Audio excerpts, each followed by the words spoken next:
Me alegra verles, poder junto con ustedes celebrar este día del Señor.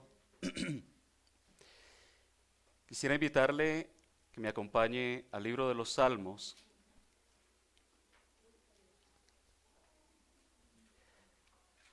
al Salmo capítulo 101.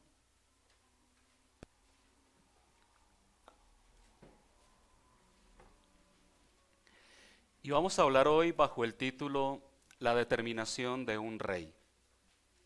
Salmo 101, Salmo de David. Misericordia y juicio cantaré. A ti cantaré yo, oh Jehová. Entenderé el camino de la perfección cuando vengas a mí. En la integridad de mi corazón andaré en medio de mi casa. No pondré delante de mis ojos cosa injusta. Aborrezco la obra de los que se desvían.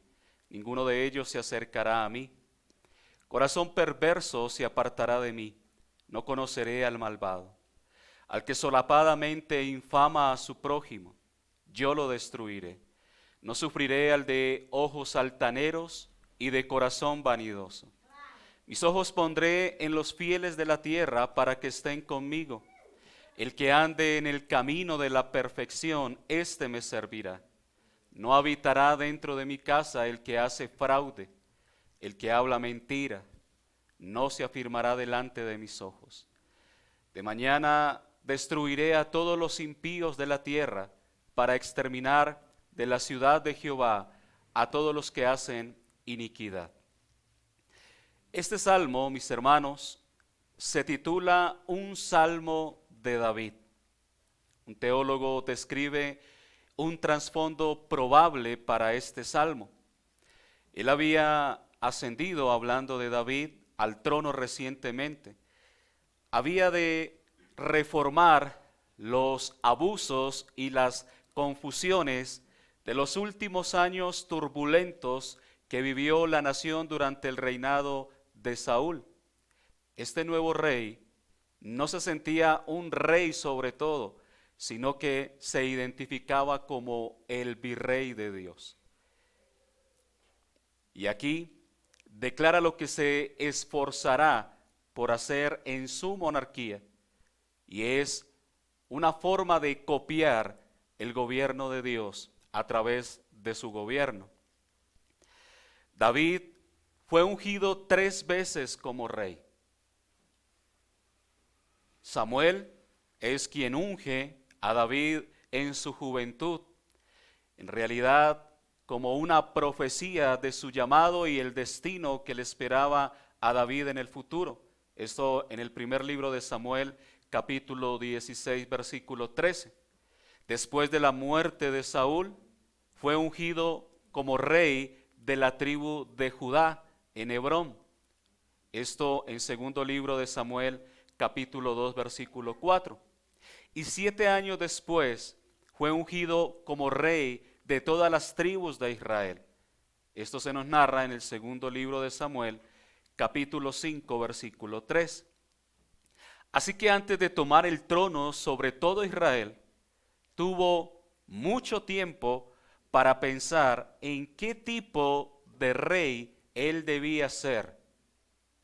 A este salmo, en Europa, llegó a ser muy conocido y se conocía como el Salmo del Príncipe, debido a su interés por la conducta adecuada de un magistrado, de un príncipe o de un rey cristiano. Es sorprendente descubrir que Martín Lutero había hecho una exposición de este salmo que tenía 80 páginas. La razón es que estaba profundamente preocupado por el gobierno civil y quería exponer el salmo como una lista de cualidades por las que todo príncipe, todo magistrado cristiano debía esforzarse. Un hombre en su vida, un duque de Sajonia, relata que envió a un ministro infiel una copia de este salmo y que se convirtió en un proverbio en el país que cuando un funcionario había hecho algo mal, seguramente pronto recibiría el salmo del príncipe para leerlo. Es decir, que este salmo tiene unas implicaciones y un alcance que nosotros, aunque no estemos en el gobierno, debería ser para nosotros un elemento, un recurso para saber, por lo menos, cuando votamos por alguien, qué buscar en esta persona, qué identificar en un hombre que pronto va a ocupar un estado, una posición en el estado donde va a ejercer poder. Quisiera entonces que viéramos este salmo, comenzando en el versículo 1, donde comienza a hablarse de la determinación que tiene en su conducta personal, en particular el rey David, y que nos deja para nosotros un elemento supremamente importante a la hora de la vida práctica. Comienza hablando en el versículo 1 que se establece un canto para cantar. Dice, misericordia y juicio cantaré. David canta este cántico exaltando la misericordia y el juicio de Dios. Recordemos que con normalidad nos encontramos con que estos dos van juntos, misericordia y juicio. Siempre encontramos en cierta manera esa relación entre estos dos elementos, porque tanto en la misericordia de Dios como en su juicio, Dios es glorificado. Tanto en aquellos que por medio de su obra rescata y salva y les muestra misericordia, Dios es glorificado, como también en aquellos que Él condena y envía justamente al infierno. Hay en estos dos motivos por los cuales nosotros alabar el nombre del Señor. Cuando el juicio pronuncia su justa sanción, cuando viene la realidad del justo juicio de Dios, también la misericordia aparece, resplandece, mostrándose y otorgando alivio a las almas que entran en juicio. Interesante que como rey, David estaba preocupado por la misericordia y el juicio. Él sabía que estos principios no estaban arraigados en el hombre, que estos principios están arraigados en Dios mismo.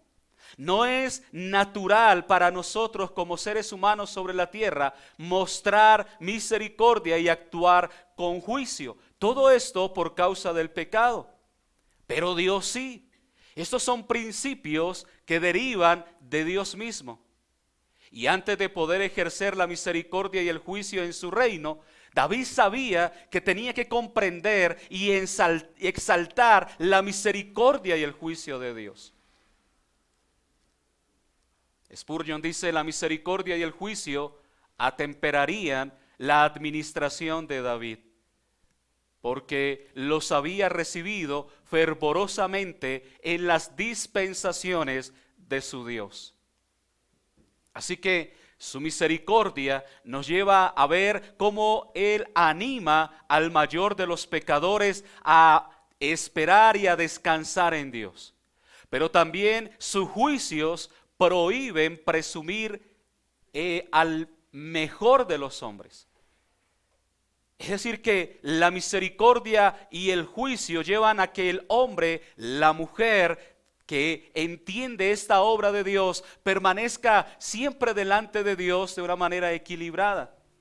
Ni a ser o a pretender creer ser más o al creer que es menos. Y por eso es que el salmista, frente a esta realidad, dice, a ti cantaré yo, oh Jehová.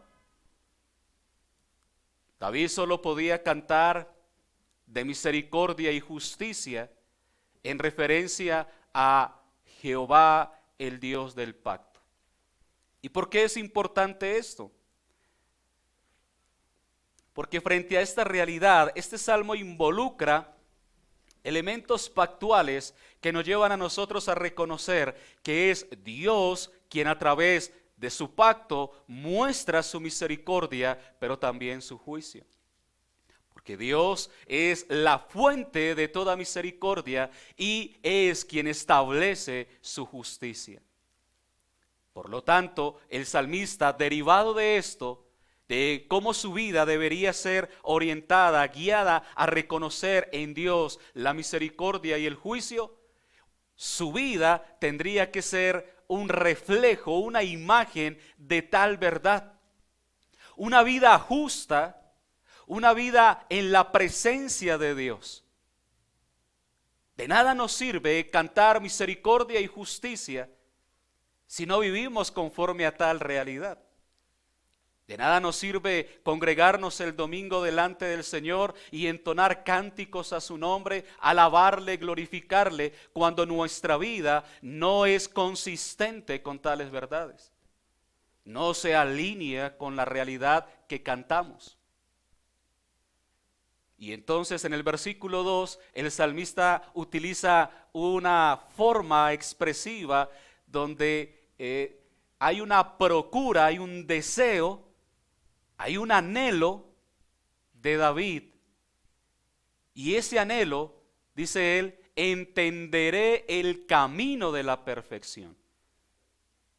El anhelo de David por Dios mismo estaba conectado con su deseo de vivir una vida sabia y una vida santa. El camino de la perfección.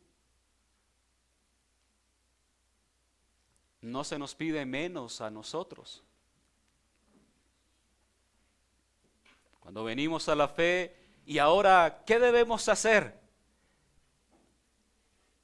Procura una vida perfecta. Las palabras del Señor a Abraham es: anda delante de mí y sé perfecto. El salmista entonces dice: voy a entender el camino de la perfección. David había decidido en su reinado que este reinado estaría marcado por la integridad y por la piedad. ¿Cuánto quisiéramos que los gobernantes de nuestro tiempo tuvieran esta mentalidad? Pero es claro que es todo lo contrario. Y que aunque en campaña prometen integridad y que van a echar fuera la corrupción y que van a hacer y prometen, al final nos encontramos con que entran en la misma dinámica de corrupción. Así que cuando David llega a una posición de mayor poder, para él era más importante enfocarse en la piedad personal y entender el camino de la perfección. Y quisiera llevarlo a nuestra propia vida, a cada área de nuestra vida. Porque como ya les mencioné, quizás nosotros no somos políticos, aquí no hay ninguno que sea político o trabaje en la política, tenga alguna influencia en política, nada de estas cosas, pero sí se nos ha otorgado una posición de autoridad. Y esta posición de autoridad nos lleva a nosotros a reflexionar sobre lo que David quiere entender y lo que nosotros también debemos entender. Debemos entender que si estamos delante de Dios y hemos sido puestos como padres, si hemos sido puestos como jefe de una empresa, en cualquier parte donde nosotros nos desempeñemos, donde quiera que vayamos, como creyentes, nos ha sido entregada una autoridad, un poder, pero normalmente tratamos de hacer una distinción y nos distanciamos de lo que hacemos y lo que vivimos. Y David dice: para mí lo más importante no es ser rey, para mí lo más importante es mi piedad delante de Dios. ¿De qué me sirve a mí ejercer un puesto, un lugar, si mi piedad delante del Señor está corrompida? ¿De qué nos sirve a nosotros, en cualquier ámbito de autoridad que nos movamos, tener cierto grado de alcance cuando nuestra vida no se conduce perfectamente delante de Dios? Cuando nuestra vida de piedad, cuando nuestra vida de devoción no es lo que debiera ser. Y entonces hay que reflexionar sobre esto, reflexionar sobre mi integridad y sobre mi piedad. Es cuando se llega a ese nivel de autoridad, a ese mayor poder, en donde nosotros no nos distanciamos de la lectura bíblica, de la oración, de nuestra piedad personal, de nuestro camino de perfeccionamiento. Debemos, con más razón, tener vidas piadosas, orar mucho más. Si como una persona del común se hace necesario orar, buscar a Dios, toda esta clase de prácticas y medios que Dios ha provisto para su iglesia, imagínese ocupando un lugar de tanta responsabilidad, como el ser un esposo, como ser un padre, como ser el jefe de una empresa, un lugar de tanta autoridad, de tanto poder, no se puede distanciar de la piedad delante del Señor, porque entonces va a fracasar. Y por eso David comienza por él mismo. ¿Por qué? Él entendía que el poder a menudo expone los defectos del carácter. Al hacernos tan visibles, pues los defectos que nosotros tenemos son más evidentes. Y aún en esas posiciones, si no hay defectos de carácter, va a crearlos. Las presiones, las necesidades, las circunstancias, los problemas que vienen, aprender a resolver, aprender a aconsejar, aprender a tratar cada asunto. Imagínese un emperador, un gobernante, un rey, un presidente que no sepa tomar decisiones, que esté más inclinado por sus emociones, por sus deseos personales, que por lo que en realidad debe hacer. Y una persona entre más distanciada de Dios, pues sus decisiones van a ser más egoístas. En lo único que se va a enfocar tal persona es en sí mismo. No lo hace por el bien de los demás. Ayer estudiábamos con los jóvenes el tema de la toma de decisiones en la vida. Sabe que la edad de la juventud es una etapa de toma de decisiones. Cada día de nuestra vida es una toma de decisiones. Pero en la juventud las decisiones que tomemos repercuten de ahí en adelante. Y mirábamos el ejemplo de Cristo en Filipenses, que no estimó el ser igual a Dios como cosa que aferrarse, sino que se despojó y vino como hombre, como siervo, obedeció hasta la muerte y muerte de cruz. La toma de decisiones, en este caso que el Señor Jesucristo hizo, lo hace no por Él, porque Él estaba en su posición y de ahí nadie lo iba a quitar, siempre sería Dios. El hecho de que los hombres se perdieran o se salvaran, el asunto, Él seguía siendo el mismo. Pero Él toma una decisión para favorecer a otros.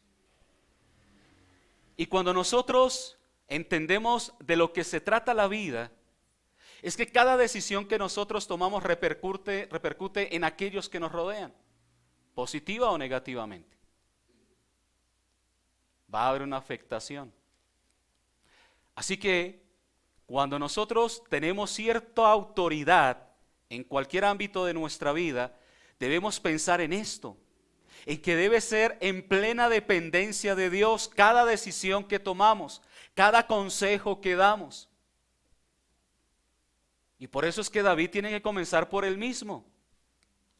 Él quiere colocar su propio carácter, su propia conducta en conformidad con el camino y la voluntad de aquel a quien le ofrece la alabanza. Y entonces David entendía que gobernaría con las mismas normas y viviría conforme a ellas. Y entonces ahí no hay incoherencia. Estoy alabando al Dios que quiero imitar y que voy a imitar. No solamente es un deseo imitarlo, es voy a imitar. Nos encontraremos con fracasos en la vida, como también David se encontró con fracasos en tan buena intención. Pero la intención permanece, la determinación permanece. Cuando David llega al poder real, él no dijo, ahora puedo vivir la buena vida. Él dijo, en la integridad de mi corazón andaré. Él no dijo, tendré la fiesta más grande de mi vida. Él dijo, en la integridad de mi corazón andaré. David no llega ahí por orgullo y voy a mostrarle a todo el mundo lo importante que soy yo, como lo hacen los políticos de nuestro tiempo. Usted no sabe quién soy yo. Pues hasta donde nosotros sabemos es que usted es un servidor público. Está para servir a la sociedad, no para enseñorearse de ella. David no llega con esas pretensiones. Él dice, en la integridad de mi corazón andaré. David no utiliza su posición que ahora tendría como un medio para vengarse de sus enemigos y para mostrar su poder. Ahora es la oportunidad, ya tengo el poder, me voy a vengar de todos mis enemigos. Hizo todo lo contrario. Si usted ha leído la historia de David, intentaba restaurar, rescatar, aún va por los descendientes del rey Saúl y alcanza a encontrar uno que se llamaba Mefiboset, que estaba paralítico de las piernas, y lo hace sentar a la mesa del rey. Él no estaba pensando en cómo yo puedo utilizar mi posición de poder para abusar de los demás, para valerme de los demás. Él no estaba pensando en eso. Así que David dice, entenderé el camino de la perfección, pero coloca una característica supremamente importante. Él dice, cuando vengas a mí. Es decir, que él lo que está diciendo y que tiene claro es que solamente bajo la obra de Dios él podía caminar en esa perfección. No va a caminar en esa perfección a su propia voluntad o en sus propias expensas, sino que él sabe, cuando tú vengas a mí. Él entendía que bajo el antiguo pacto la bendición incluía la experiencia de la presencia de Dios, y que esta presencia de Dios estaba relacionada con la obediencia, según se dictaba en Deuteronomio capítulo 28. David, dice Spurgeon, siente la necesidad no solo de la ayuda divina, sino también de la presencia divina, para que así sea instruido, santificado y preparado para el desempeño de su elevada vocación. David anhelaba una visitación más especial y eficaz del Señor antes de comenzar su reinado. Yo no necesito solamente saber de Dios, yo necesito a Dios. Necesito que Él esté conmigo, porque muchos saben de Dios, pero no viven conforme a la realidad que Dios les enseña. David entendía el principio que luego sería declarado más tarde por medio del apóstol Juan en su primera carta, en el capítulo 1, versículos 6 y 7, en conexión con el nuevo pacto. Si decimos que tenemos comunión con Él y andamos en tinieblas, mentimos y no practicamos la verdad. Pero si andamos en luz, como Él está en luz, tenemos comunión unos con otros, y la sangre de Jesucristo, su Hijo, nos limpia de todo pecado. El asunto entonces es, hay una consistencia entre aquello que yo digo ser y yo vivo.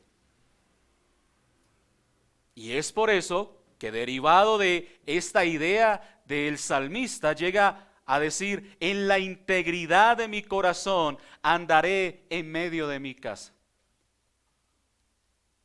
Y en medio de mi casa vuelve a pronunciarse más adelante, en este mismo salmo.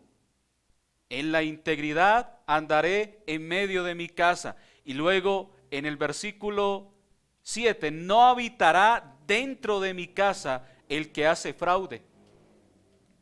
Es decir, si yo soy íntegro, yo transito una vida íntegra en medio de mi casa, lo que está refiriéndose David es, mi conducta no es solamente para mostrársela a otros de apariencia. En medio de mi casa es donde nadie me ve, donde solamente yo puedo actuar como, pudiéramos decir, como yo quiera. Porque la vida justa de David tenía que ser real en su conducta dentro de su propia casa antes de que pudiera ser vivida en los atrios del reino. Y ese fue el estándar que David vivió de manera imperfecta y aún para su propio daño. Yo hoy soy íntegro y voy a caminar dentro de mi casa con integridad. Y cuando falle, pues esa integridad tiene que ser probada. Debe llevarse a juicio. Y es por eso que cuando él peca, Dios trata con su vida. Hiciste una promesa, vas a andar con integridad. Y resulta que embarazó a la mujer de otro, mandó a matar a ese otro y calladito. Y entonces le tocó a Dios la promesa, sacar eso a la luz, disciplinarle, cortando la vida de ese hijo y trayéndole a reaccionar en su conducta. En medio de mi casa, es ahí donde nosotros somos lo que somos o lo que debemos ser o lo que en realidad somos. Nosotros debemos determinarnos en comenzar la reforma prevista en nosotros mismos. Muchas veces somos buenos para señalar a otro. ¿Y por qué este no hace? ¿Y por qué este no vive de esta manera? ¿Y por qué ¿Y usted? No está mal que usted ayude a su hermano, le aconseje, le exhorte. Ese es un llamado también. Pero la primera preocupación debe ser por nosotros mismos. Cristo lo pone de esta manera. Primero, saca la viga de tu ojo y después mira la espiguita, la pequeña cosita en el ojo de tu hermano. Lo que nos lleva a pensar en que debemos ver con un criterio justo mi propio pecado, mi propia maldad, y ver como un pequeño pecado el pecado de mi hermano.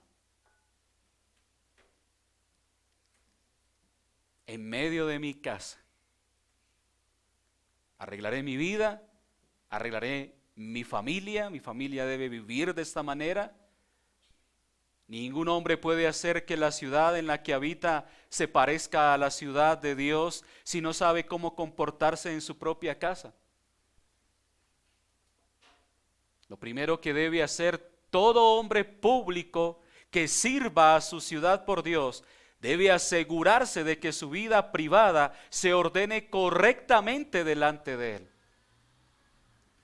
Y es por eso que es interesante ver cómo el apóstol Pablo, inspirado por el Espíritu Santo, le escribe a Timoteo y a Tito hablando acerca del orden de la iglesia y los requisitos del ministro, del anciano, del obispo o pastor, que tiene que ser marido de una sola mujer y que tenga a sus hijos en sujeción.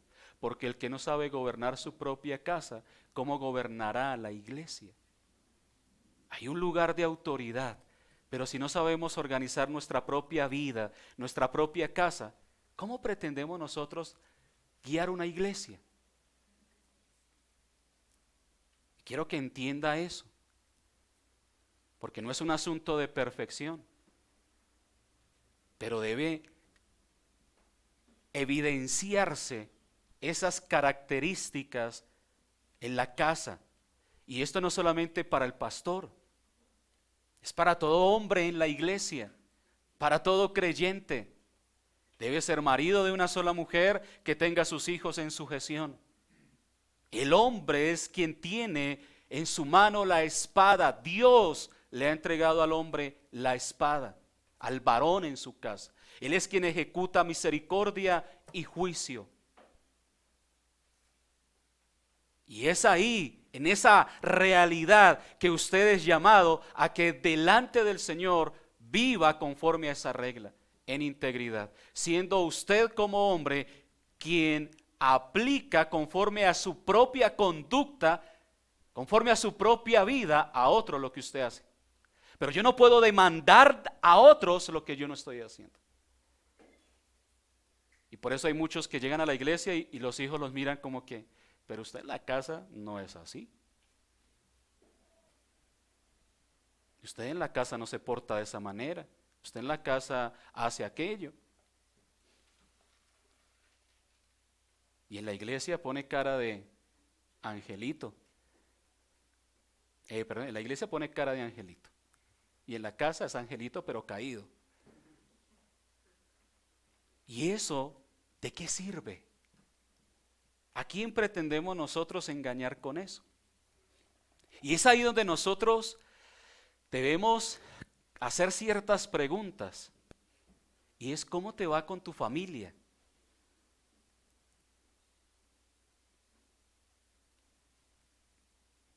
Dice Spurgeon, ¿cantas en el coro y pecas en la recámara? ¿Eres un santo en el extranjero y un diablo en tu casa? Para vergüenza, lo que somos en casa, eso es lo que somos. Este es un lugar más difícil para caminar perfectamente, nuestra casa. Parece más fácil caminar perfectamente entre extraños que en nuestra propia casa. Pero puedes estar seguro de que un hombre en realidad no es mejor que lo que es para su propia familia. ¿Cómo te ven tus hijos? ¿Cómo te ve tu esposa? ¿Cómo te ve tu esposo?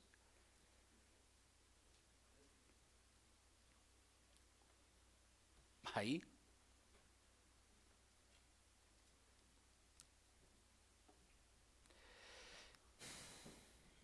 Es más fácil para la mayoría de los hombres caminar con un corazón perfecto en la iglesia o incluso en el mundo que en sus propias familias. ¿Cuántos son tan mansos como corderos cuando están con otros? Pero en casa son violentos.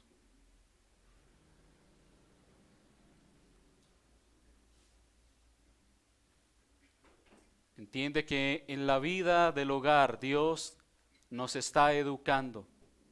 Dios nos está entrenando para las mayores victorias. Dios está trabajando en nosotros porque nuestro llamado es andar delante de Él y ser perfectos. Está Él produciendo en nosotros una vida de santidad. Aquí no es correr a cuanto evento se menciona. Una conferencia, un taller, es que no sé qué. Lamentablemente en nuestros medios se tiene esa tendencia, y entonces si yo voy a la convención, si yo voy a una reunión, no sé qué, voy a tantos eventos, entonces yo por eso soy más santo y me presento delante de todo el mundo como el más piadoso porque acudo a todos los eventos. ¿Y en tu casa? ¿En tu casa qué eres? ¿Quién eres? Un irrespetuoso, un desobediente, un malgeniado, un amargado, un irresponsable, una persona grosera, maltratadora. Pero como eso en los eventos no se ve.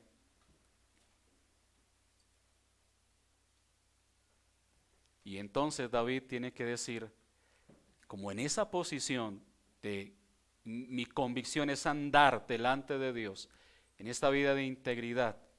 ¿Qué es la vida de integridad? ¿Qué es ser íntegro? Y entonces David continúa, versículo 3 y versículo 4. El ser íntegro comienza por no poner delante de nuestros ojos cosa injusta. David sabía que una medida de su vida justa era lo que elegía poner delante de sus ojos. Hay muchas cosas injustas en las que poner nuestros ojos. La lujuria es uno de los aspectos significativos del atractivo de este mundo. Recuerde que la lujuria no solamente tiene que ver con asuntos de sexualidad o de toda esta clase de cosas. La lujuria tiene que ver con todo desenfreno en cada área de nuestra vida. ¿Qué ponemos delante de nuestros ojos? Las palabras de David nos recuerdan a Job, capítulo 31, versículo 1, cuando él dice: hice pacto con mis ojos. ¿Cómo pues había yo de mirar a una virgen? David consideraba la disciplina sobre los ojos como una medida primordial de piedad. Y si usted analiza este salmo, se va a encontrar con varias menciones de ojos. No voy a mirar esto y voy a rechazar a aquel que mira esto, el que tiene ojos altivos, el que tiene... Porque lo que nosotros miramos es una forma de revelar lo que hay en nuestro corazón. Hay una conexión entre los ojos y nuestro corazón. Lo que deseamos.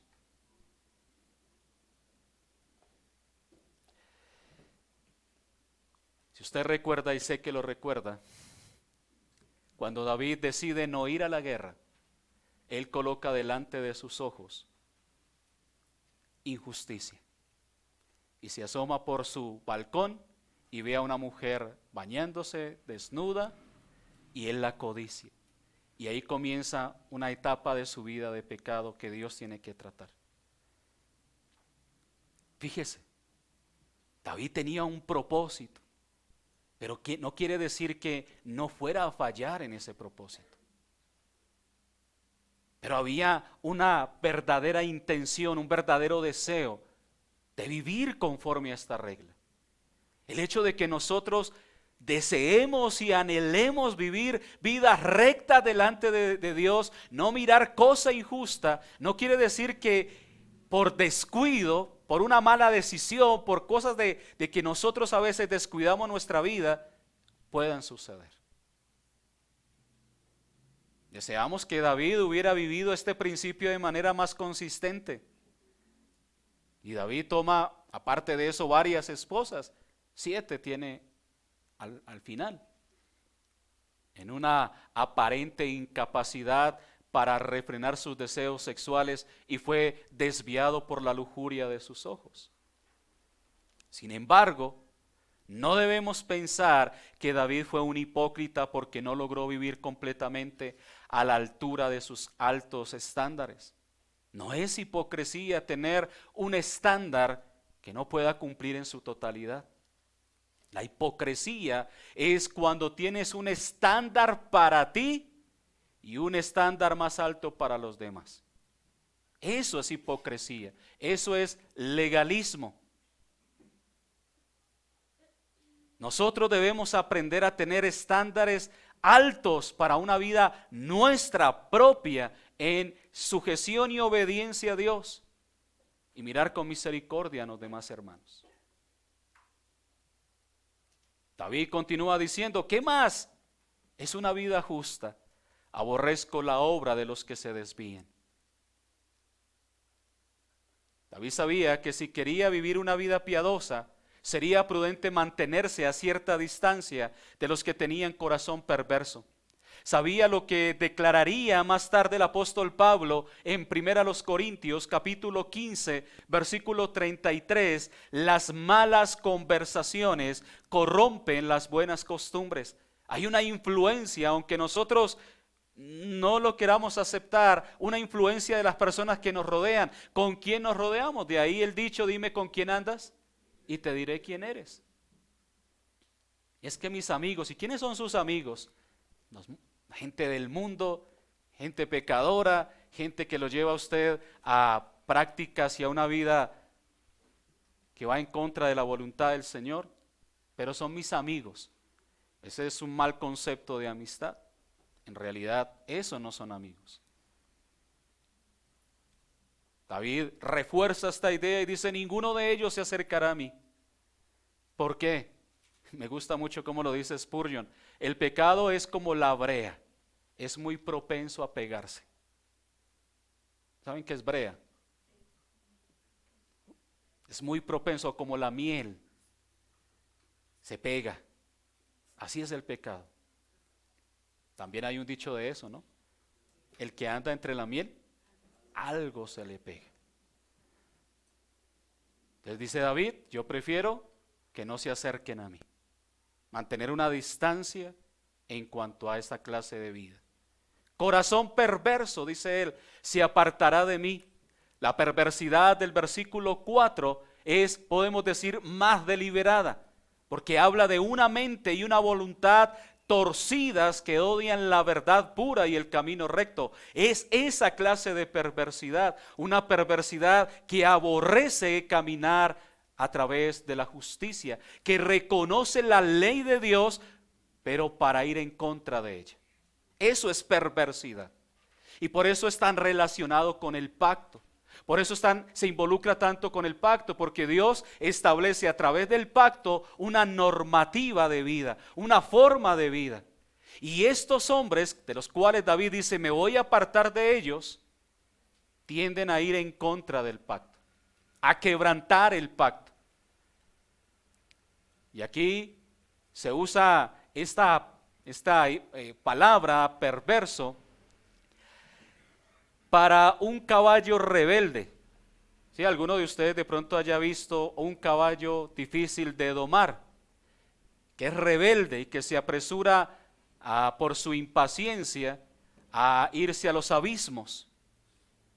Así que cuando esto se aplica al hombre malo, lo que denota es que hay una persona impaciente de toda moderación, da rienda suelta a sus pasiones son desenfrenadas. Es una persona testaruda, terca, ingobernable. Y recuerde que lo que David está hablando es aquí acerca del gobierno. Y cuando gobierna, pues qué más difícil sino tener una persona que no se deje gobernar. Nosotros diríamos en nuestro campo una persona impastoreable. Una persona que no se deja pastorear, que no se le puede decir nada porque como una cabra loca sale corriendo y no recibe como una oveja el consejo que se le da.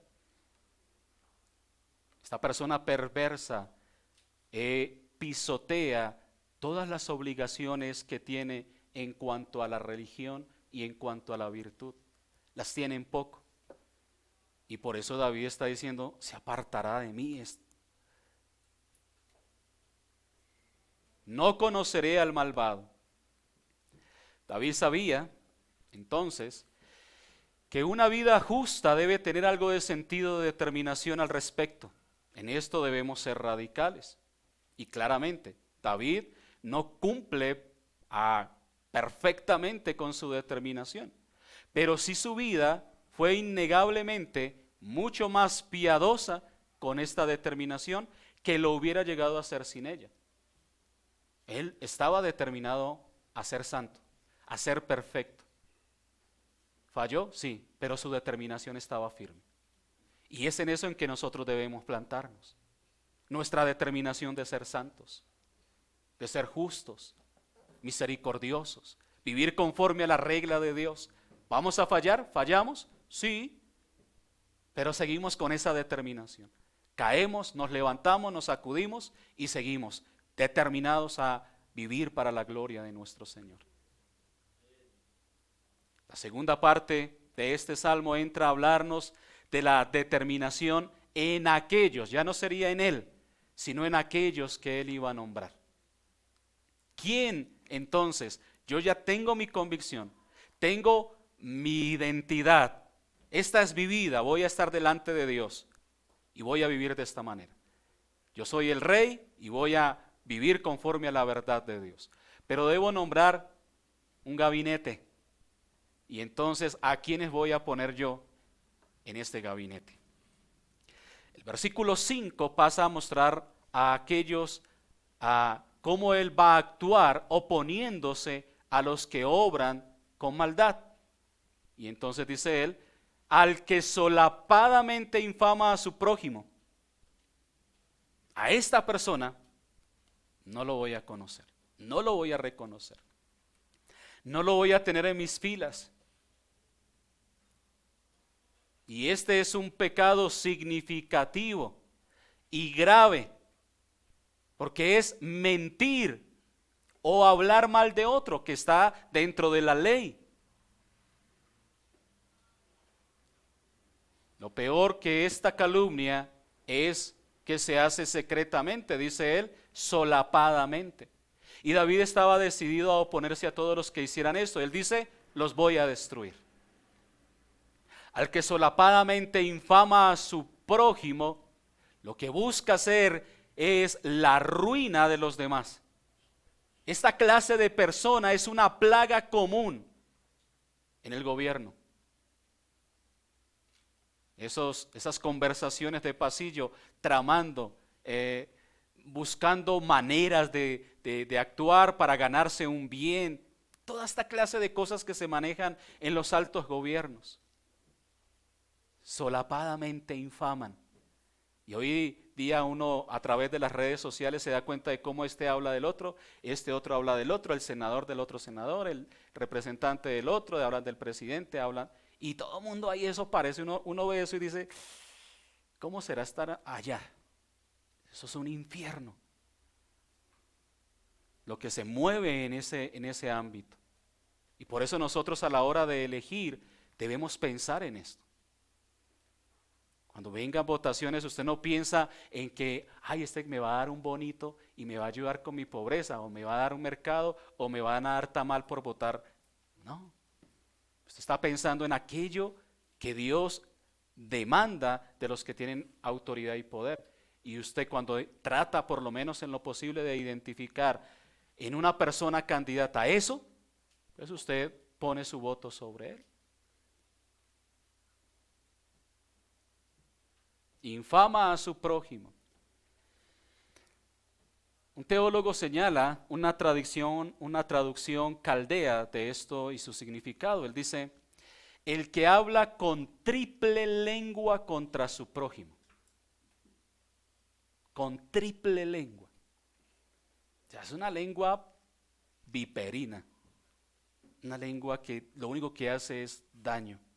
Y dice él, la lengua con la que mata a 3 personas. ¿Por qué? Primero, al hombre a quien él calumnia. Segundo, a aquel a quien comunica la calumnia. Y tercero, el mismo calumniador. 3 personas están involucradas ahí. Toda calumnia y todo calumniador tiene su triple lengua. Y por cada calumnia inflige estas 3 heridas mortales. Y por eso David dice, a estos no.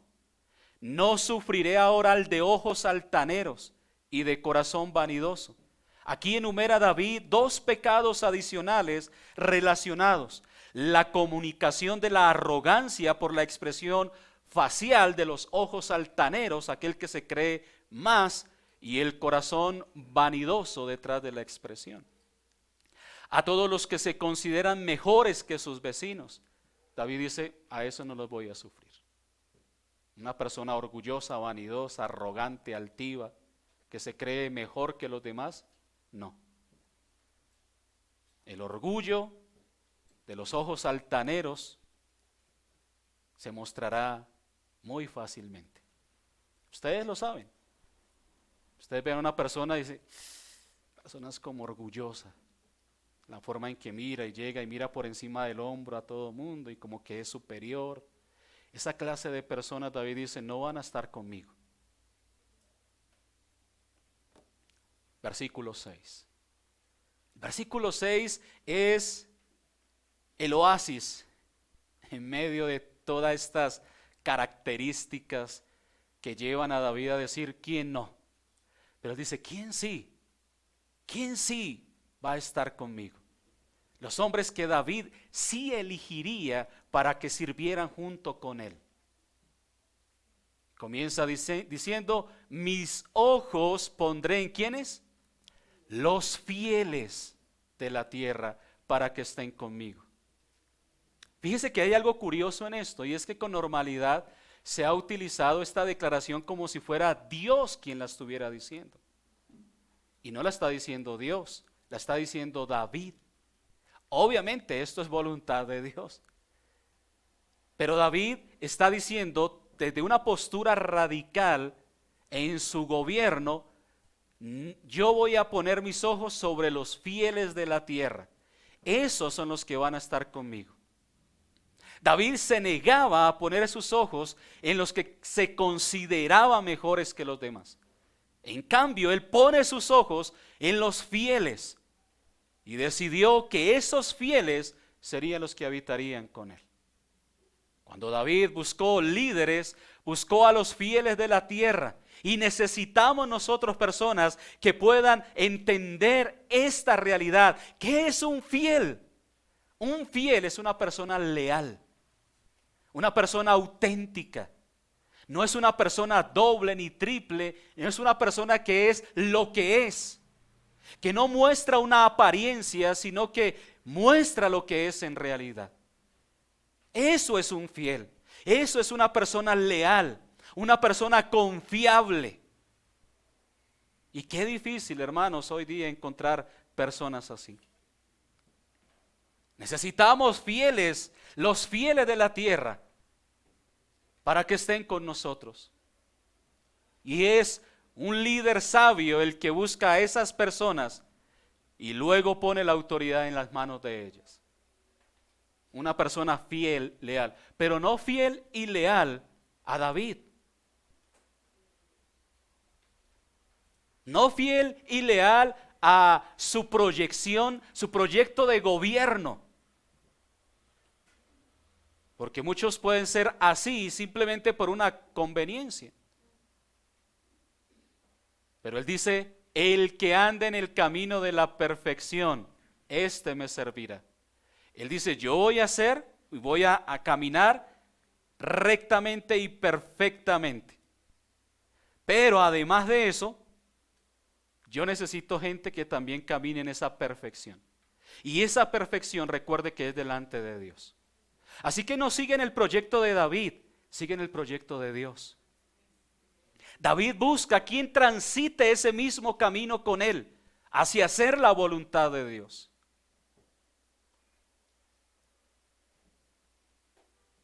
Así como David buscaba hombres fieles para que estén con él, Jesús tiene sus ojos fieles y alerta para con los fieles que estén con él. Para aquellos que le servirán ahora, para aquellos que le sirven en casa, con sus hogares, con sus familias, para aquellos que no son dobles, una cosa en casa y otra cosa en la iglesia. Jesús pone su mirada en ellos para que le sirvan. Hoy necesitamos más que nunca, hermanos, hombres que tengan esta determinación, que sean leales a Cristo, que sean leales a su evangelio, que sean leales a su palabra, que permanezcan aún en medio de toda la corrupción que este mundo presenta, todos los males que este mundo trae, permanezcan íntegros.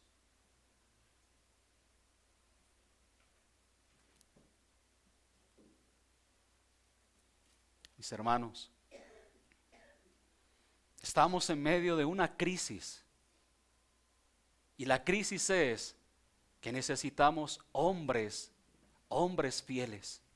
Y estoy hablando de hombres varones. Hombres que entreguen su vida por la causa de Cristo.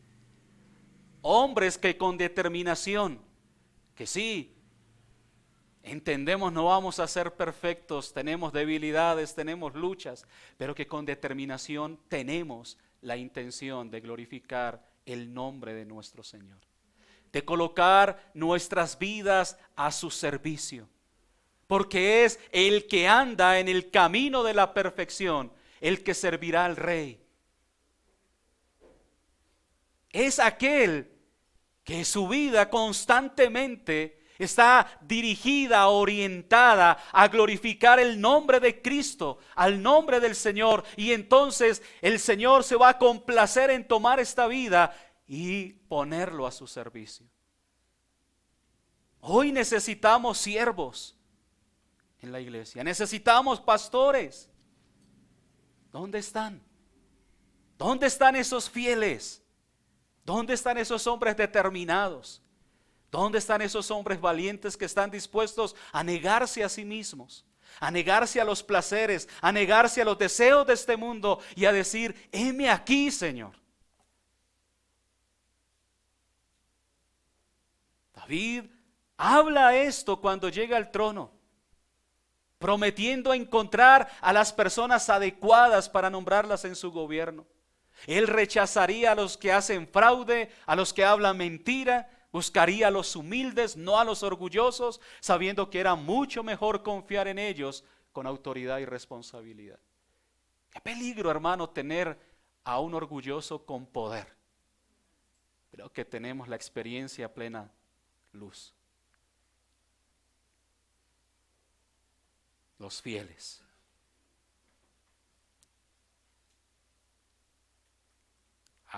Pero David no se queda ahí. Y concluye este salmo mostrando lo que él haría con los que no servirían conforme a lo que Dios establece. Él dice: si yo en mi casa me voy a comportar de manera perfecta, no habitará dentro de mi casa el que hace fraude. El que habla mentiras no se afirmará delante de mis ojos. Dos palabras: fraude y mentira. La palabra fraude está relacionada con engaño, está relacionado con traición. En el libro de Proverbios, capítulo 12, versículo 27, hay una declaración sumamente interesante y que se relaciona mucho con esto, donde el proverbista dice: el indolente ni aún asará lo que ha cazado, pero haber precioso del hombre es la diligencia.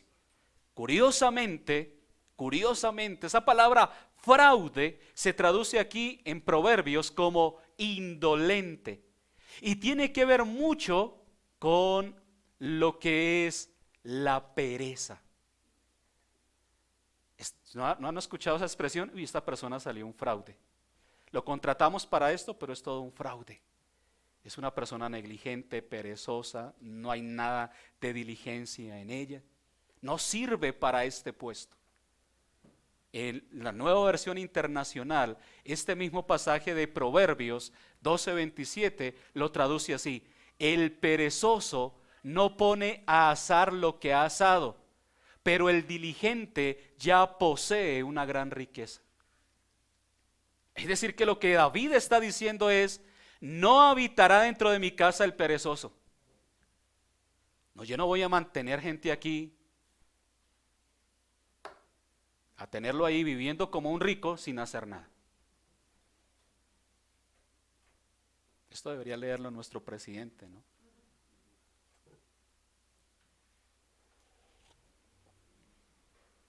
La otra palabra que utiliza el salmista es la palabra mentira. Él dice: el que habla mentira no se afirmará delante de mis ojos. Esta mentira obviamente se relaciona con el engaño también. En unos 35 pasajes, la palabra que se utiliza en el hebreo describe el campo de acción de la lengua engañosa. El hablar mentira, como dice Isaías 59:3, enseñar mentira, como dice Isaías 9:15, el profetizar mentira, como dice Jeremías 14:14, y el mentir en sí mismo, como dice Miqueas 2:11. ¿Y qué pasa con esto?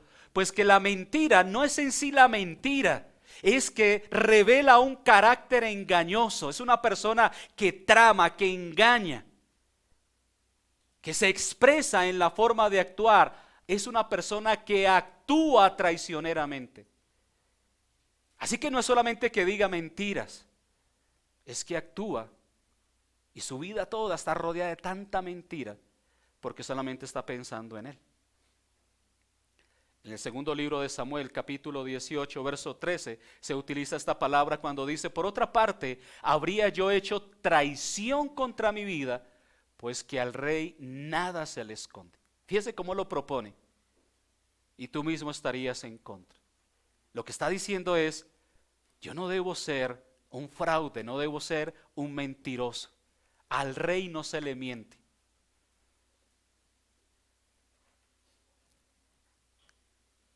Es triste ver cómo hoy día muchos creen poder engañar al rey.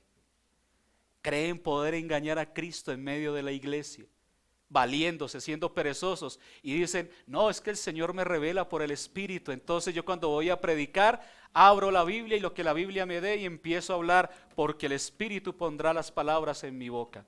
Eso es fraude, eso es mentira, porque el hombre de Dios está para trabajar, para escudriñar, para dedicarse a lo que ha sido llamado. No actúa traicioneramente buscando un beneficio personal, está buscando la gloria de su Señor y bendecir a aquellos que siguen a su Señor.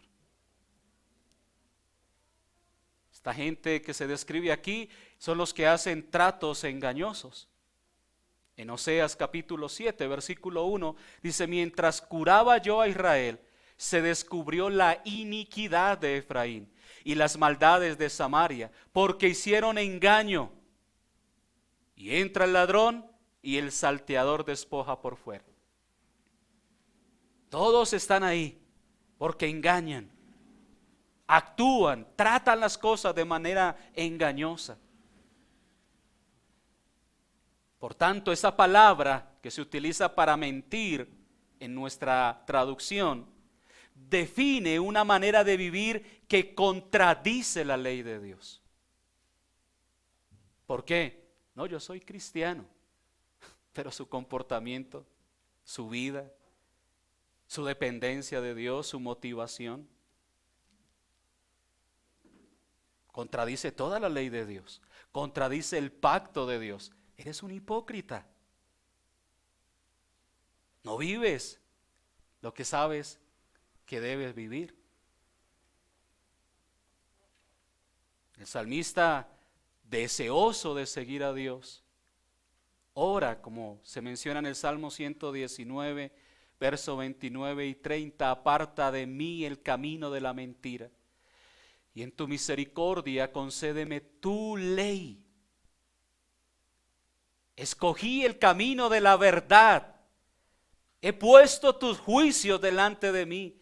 Es eso lo que voy a ver, es esa la vida que voy a llevar. Voy a apartarme de toda la maldad. Y la maldad que es tener la ley y aún teniéndola ir en contra de ella. Saber que lo que tengo que hacer y cómo debo vivir, y vivir de manera contraria a lo que se me enseña. Eso es ser un mentiroso.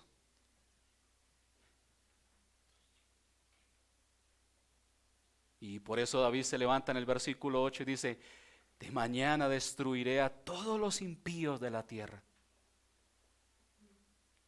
La determinación de David de gobernar de tal manera que favorecería a los piadosos y se opondría a los impíos, era tan firme que estaba a hacerlo no en un mes, no en un año, mañana.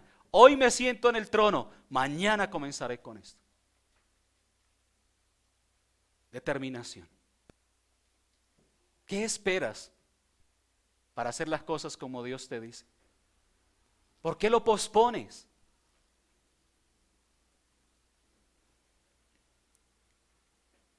Hoy es el día. Y esto es para ponerlo en práctica en nuestra vida. El compromiso con la excelencia implica una diferencia en la administración, en la manera en que los reyes, gobernadores, en el antiguo cercano oriente, el rey piadoso se afirma su lealtad, y esa lealtad es a Yahweh, el Dios del pacto, no a los caminos de este mundo, no a las prácticas de este mundo. Y dice él, para exterminar de la ciudad de Jehová a todos los que hagan iniquidad. Ahí, en ese ámbito, en esa conciencia, él entiende su responsabilidad, su compromiso, su llamado. Y aquí la palabra exterminar es interesante porque tiene unas implicaciones y un alcance que lleva no solamente a destruir, sino que se relaciona aún con el mismo pacto de Dios. Separar, voy a exterminar, voy a destruir, voy a consumir. Específicamente, voy a hacer alianza o convenio. El término se usa para indicar el acto de derribar ídolos, como se usa en Éxodo 34:13. Señala el desmembramiento del cuerpo, como se utiliza en el primer libro de Samuel capítulo 5 versículo 4. O en Jeremías 34:18 se utiliza el verbo y significa dividir en dos partes, cortar. Y por eso es que se aplica al pacto. Porque cuando hay un pacto, se cortan los animales en medio. Y las personas que pactan pasan por en medio de los animales cortados y dice, si yo falto al pacto, que me corten. Y de ahí se deriva también la idea de la práctica de la circuncisión, cuando se corta el prepucio. Es cortar. Lo que está diciendo David es, voy a cortar de la tierra a todos los que hacen iniquidad, de la ciudad de Jehová. ¿Y eso cómo se aplica a nosotros? Es que nosotros debemos hacer pacto con Dios, de cortar en nuestra propia vida todo aquello que desagrada al nombre de nuestro Señor. Es el proceso mediante el cual Dios hace un pacto con Abraham, pero que también lo hace con nosotros y nos corta de este mundo, haciéndonos y generando en nosotros una identidad como iglesia, que somos diferentes a este mundo. Somos cortados de este mundo y ahora pertenecemos al pacto con Él. Es algo interesante ver cómo Dios obra y cómo somos llamados nosotros a esa misma determinación. Que lo que dice Pablo, haced morir pues lo terrenal en vosotros. Nosotros debemos combatir todas estas prácticas, estos hábitos pecaminosos, cortar con ellos, destruir, acabar con eso, pero con determinación. ¿Por qué? Porque yo soy la ciudad de Jehová. Yo soy la ciudad santa. Tú eres la ciudad santa, tú eres el pueblo de Dios y Dios habita en medio de su pueblo. Por lo tanto, somos llamados a cortar con todo lo que este mundo trae, para que seamos una ciudad digna del Rey. No para que seamos salvos, porque Él nos hace salvos, pero que nos encuentre ataviados, dispuestos, preparados, para que seamos dignos del Rey que viene. Este salmo, mis hermanos, es doblemente conmovedor, porque revela ideales que revelan como por la sombra del fracaso de la historia, todo lo que se nos arroja sobre él. Finalmente, felizmente, la última palabra no es con David, ni con sus fieles, sino con su Hijo. Es con Cristo, porque en Cristo no hay sombra. Cristo es el Rey verdadero. Él es el Señor de la ciudad. Él es a quien nosotros vamos a servir fielmente. Es a Él a quien nosotros nos entregamos. Es por Él que nosotros vivimos de esta manera. No es de otra manera. Ese es nuestro llamamiento. No tengas miedo de prometer. vivir rectamente delante del Señor. Que esa sea tu convicción, que ese sea tu anhelo constante. Que apuntes a la perfección delante del Señor. Aunque vengan tropiezos, pero nos levantamos y seguimos. Porque es nuestro anhelo, es nuestro deseo, al igual que David, cantar y alabar la misericordia y el juicio. Oremos. Padre, delante de ti estamos, Señor, agradecidos. Primeramente porque sabemos que si algo somos, ha sido solamente por tu misericordia, por tu gracia, por tu poder. Rogamos, Señor, tu perdón, que nos ayudes en nuestra debilidad, que nos concedas de tu gracia, porque al igual que el rey David, nuestro anhelo es vivir para ti, ser una ciudad santa, vivir en perfección delante de ti. Ayúdanos en nuestra limitación. Concédenos la fuerza en nuestra incapacidad y guíanos siempre por el camino de tu voluntad. Bendice, Padre, a tu iglesia. Fortalécele, guárdale, ayúdale, Señor. Sosténle cada día, aun cuando tropecemos. Eres tú quien nos levanta. Porque 7 veces cae el justo y tú, Señor, nos levantas. Bendice, Padre, cada vida, que tu palabra halle cabida en el corazón, conforme a tu misericordia, en Cristo Jesús. Amén.